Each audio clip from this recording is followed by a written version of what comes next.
Hello there and welcome to another Commodore 16 playthrough. This time we're going to play through the game called Harbour Attack.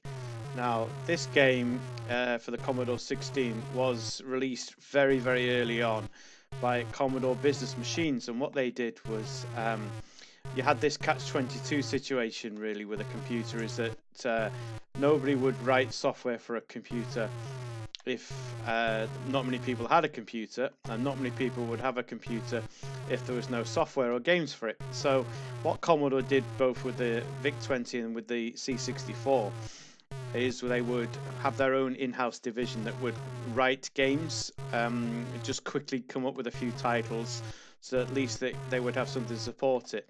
And then moving forward, the people who the people who actually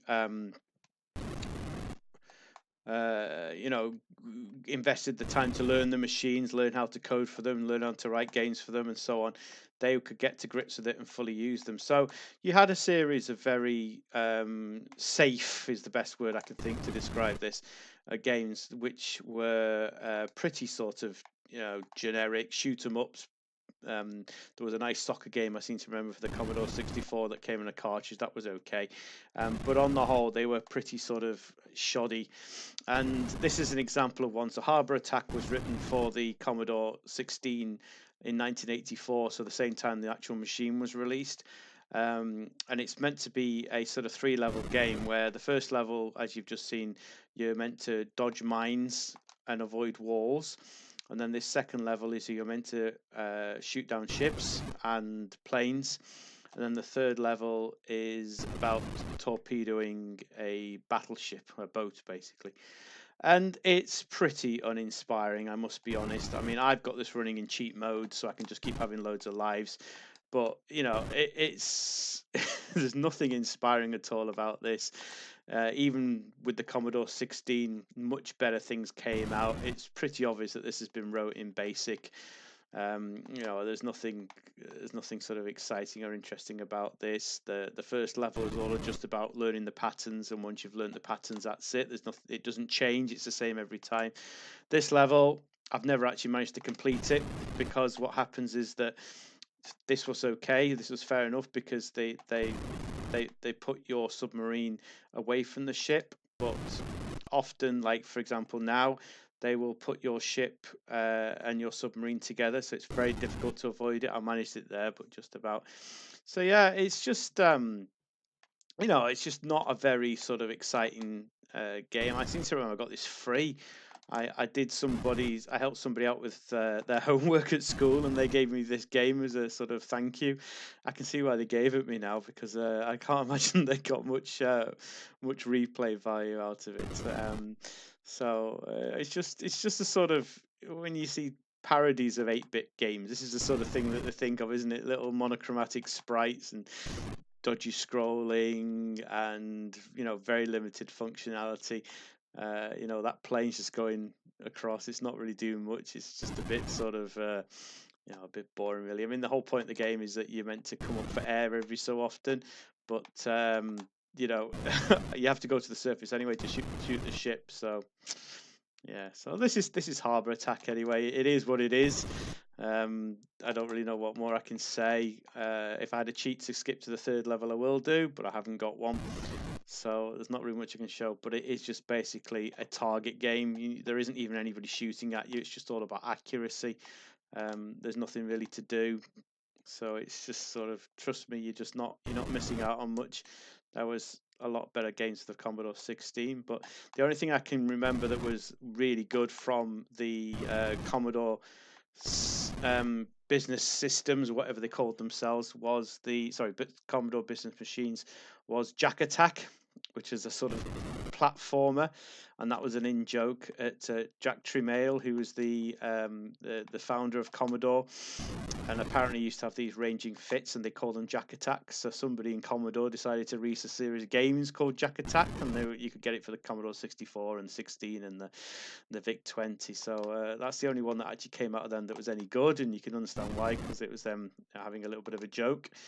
But most of it is pretty sort of uninspiring, and even the packaging and everything it came in a white cassette case, and it was just sort of, you'd have a dodgy picture on the front, which bear no resemblance to the game. It was just just a bit of a poor effort, really. But it's you can understand from their point of view why they did it, because if there was no games at the time, nobody would buy the machines, and there was a whole glut of machines that came out in the early 80s, not just the Amstrad Spectrum Commodores that we know and love now, but there was all sorts of different devices. There was the Orc, there was the Dragon, there was the Electron. There was all sorts of machines from America that were released by Tandy and Radio Shack, and none of them were compatible with each other. So you had all these different competing computers, all with their own separate programming languages and requirements. So therefore it didn't really matter what what you released.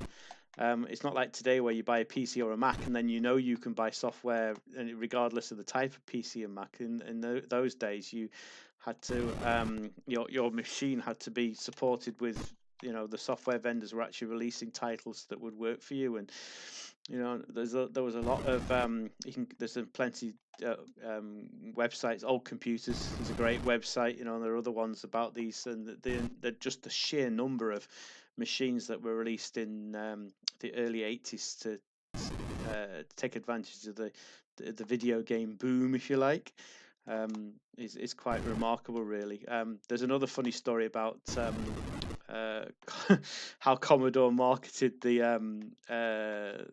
Commodore 64 when it was released, was that they would accept a trade-in of your old computer, so you could trade in your old computer, and they would give you $100 off the price of a new Commodore 64.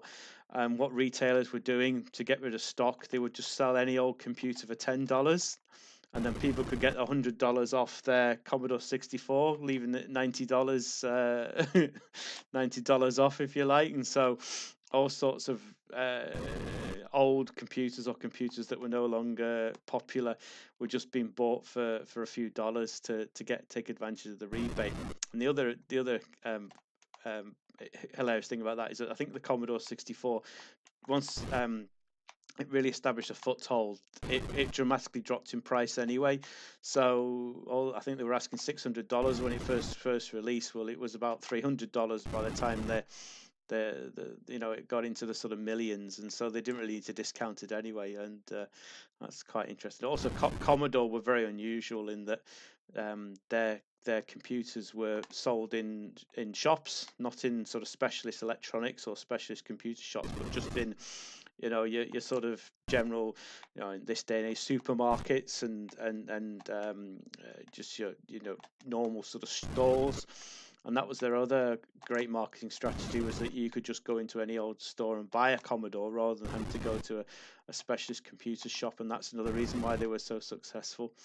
So at the beginning of its life, the Commodore VIC-20 and 64 had some really clever, innovative thinking behind it in terms of how to actually get it into people's bedrooms, because not everybody was, today, this day and age, everybody's quite comfortable with computers and mobile phones, but not everybody was as comfortable, and especially with how much maintenance a sort of computer this day and age required, which was loading things on tape or setting it up or plugging it into the telly or whatever. It was far from plug and play, and that's what to remember. So it was a good strategy.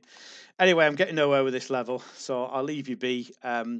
There are, if you do a search for this, you'll find websites with screenshots of the third level, but as I say, you're not missing out on much. It's a pretty dull game. Anyway, so Harbour Attack for the Commodore 16. If you enjoyed this video, please leave a like. If you didn't enjoy it, sorry. Leave any comments below, and don't forget to subscribe. Thank you.